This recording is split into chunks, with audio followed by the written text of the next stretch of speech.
In this video, I'll show you the two different fuse box locations on your Ford Edge.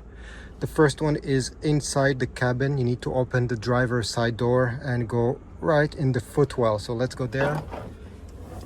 You'll have to unlatch the cover. There's one latch over here.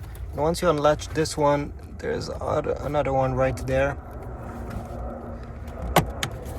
And then you can simply pull it out by pressing this other latch. All right, so once you do this cover will come out, and on this cover you're gonna find a fuse removal tool.